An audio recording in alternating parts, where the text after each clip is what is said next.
नमस्कार, आप सभी का बहुत बहुत स्वागत है अब मेरे इस खास डिजिटल प्लेटफॉर्म प्रभात ऑफिशियल न्यूज़ पे। और आज हम चर्चा करेंगे बिहार विधानसभा 2025 की। दरअसल इस वर्ष यानी नवंबर महीने में विधानसभा का चुनाव होना है और कैसे सियासत का रंग बदलता है, क्योंकि आपने देखा होगा कि किस तरह से बिहार विधानसभा चुनाव में जो पार्टियां हैं अपने सीट को लेकर के किस ओर रुख मोड़ लेती है, जो गठबंधन है किस तरह बिखर जाता है, जो विश्वास है, जो एक डोर है किस तरह अलग अलग हो जाता है। इसके कई मायने हैं और आज हम इसी को लेकर खास चर्चा करने जा रहे हैं। 2025 में नवंबर महीना में बिहार विधानसभा का चुनाव होना है। इस बार मुख्य रूप से कांग्रेस और आरजेडी चुनाव लड़ने जा रही है, इसकी तैयारी भी कर रही है।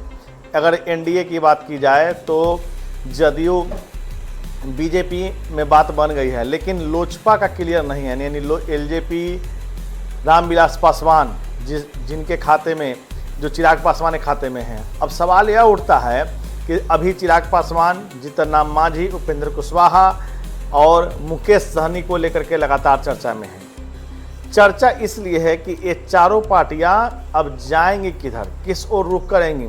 मुकेश सहनी ने एक अलग दावा ठोक दिया है, जीतन राम मांझी अपने बात पर अड़े हुए हैं। लोजपा रामविलास की पार्टी चिराग पासवान ने घोषणा कर दी है कि 243 सीटों पर चुनाव लड़ेंगे। आखिर कैसे?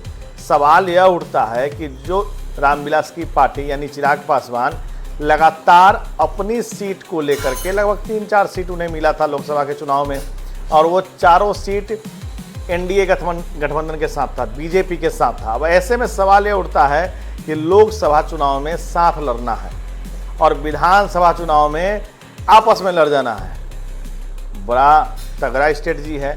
अब इस बीच लोग करे भी तो क्या करें। खैर, अभी हम चिराग पासवान पर चर्चा नहीं करने जा रहे हैं, अभी हम चर्चा करने जा रहे हैं तेज प्रताप यादव पर, क्योंकि तेज प्रताप यादव 2 दिन पहले मेडिकल कॉलेज महुआ पहुंचे थे। महुआ मेडिकल कॉलेज की नींव या देन कहें तो यह तेज प्रताप यादव की है। माफ़ कीजिएगा, चिराग पासवान की नहीं, तेज प्रताप यादव की है। तेज प्रताप यादव जब स्वास्थ्य मंत्री थे तो उन्होंने महुआ को मेडिकल कॉलेज की सौगात दी थी। 462 करोड़ रुपए की लागत से महुआ मेडिकल कॉलेज की नींव डाली गई थी। इसमें 500 बेड का यह अस्पताल है, जिसमें 100 एमबीबीएस छात्रों का नामांकन होगा।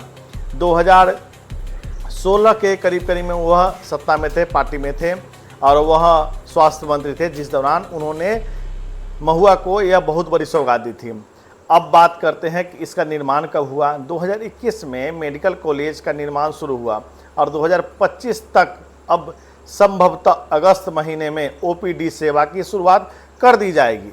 अब इस बीच सबसे अहम बात है कि महुआ से विधानसभा का चुनाव लड़ेगा कौन। कई चेहरे हैं। अगर एनडीए की तरफ से बात की जाए तो आसमा परवीन हैं, जागेश्वर राय हैं और अशफाक करीम साहब भी हैं। वो भी दावेदारी ठोक रहे हैं कि हमें एनडीए की तरफ से हो सकता है जदयू की तरफ से उन्हें टिकट मिल जाए महुआ के लिए। और इधर से अगर बात की जाए आरजेडी की तरफ से तो मुकेश रोशन अपना दावा ठोक रहे हैं। इस बीच तेज प्रताप यादव ने जो सबसे अहम बात की है कि उन्होंने अपनी पार्टी का तो ऐलान नहीं किया है, लेकिन अपनी टीम का ऐलान कर दिया है कि उनकी तरफ से वो अब टीम ऑफ तेज प्रताप के बैनर तले चुनाव लड़ेंगे।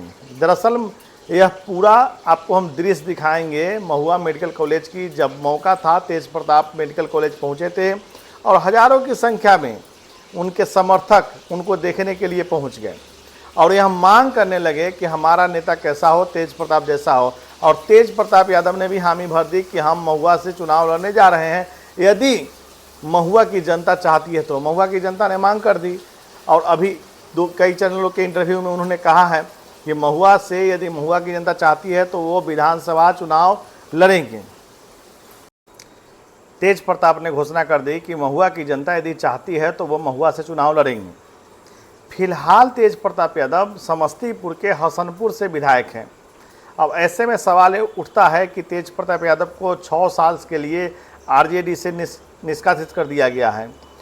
ऐसे में उन्होंने अब अपना सिंबल ही बदल लिया। जब वह मेडिकल कॉलेज पहुंचे तो उनकी गाड़ी पर आरजेडी का झंडा नहीं था, उस एक झंडा लगा था जिस पर लिखा हुआ था टीम ऑफ तेज प्रताप, वो भी उन्होंने कर दिया।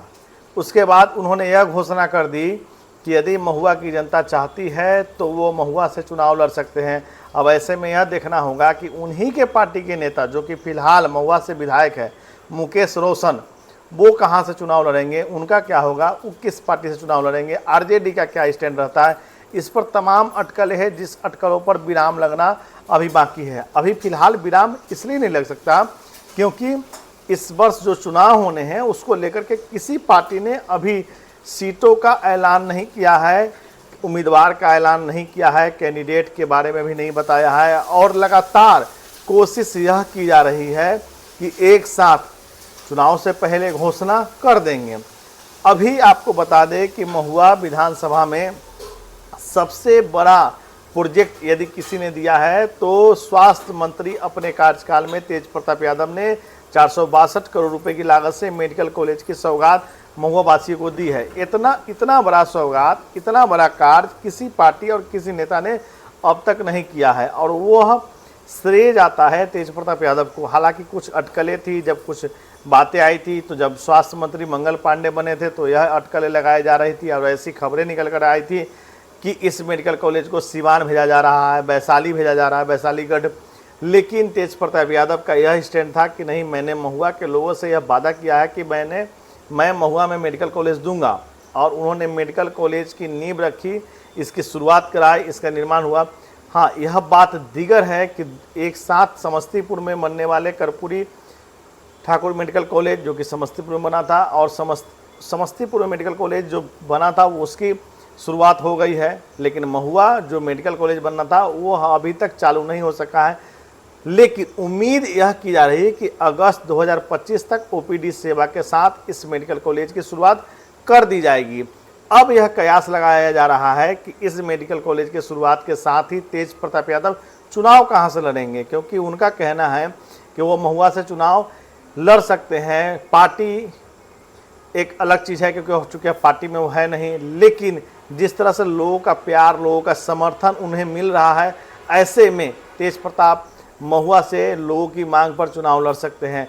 अब देखना यह होगा कि इस दिलचस्प विधानसभा चुनाव में तेज प्रताप कहां चुनाव लड़ेंगे। अगर दूसरी मुद्दे पर बात की जाए, चिराग पासवान की पार्टी लोजपा रामविलास, तो वो कितने सीटों पर चुनाव लड़ेंगे, इस पर अभी तक जो उन्होंने घोषणा की है, हालांकि घोषणा के बाद कई तरह की बातें, कई तरह की अफवाहें निकल कर आई, लेकिन आने वाले समय में क्या होगा यह हम आपसे ज़रूर शेयर करेंगे, ज़रूर साझा करेंगे।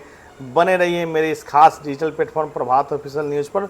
आप लगातार अपनी प्रतिक्रिया भी दे सकते हैं, अपनी बातों को रख सकते हैं, हमें सुझाव दे सकते हैं, और हम आपकी बातों को, सुझाव को ज़रूर इसमें शामिल करेंगे। चूँकि हमारी टीम जो लगातार काम करती है इस पर कि जो प्रोजेक्ट है शोर शराबे से दूर, हंगामे से दूर, हल्ला से दूर, उसमें आपसे हम कैसे रूबरू हों, हम उन बातों को, उन मुद्दों को बेझिझक आपके बीच, आपके साथ लाते हैं और आपसे शेयर करते हैं, आपसे साझा करते हैं।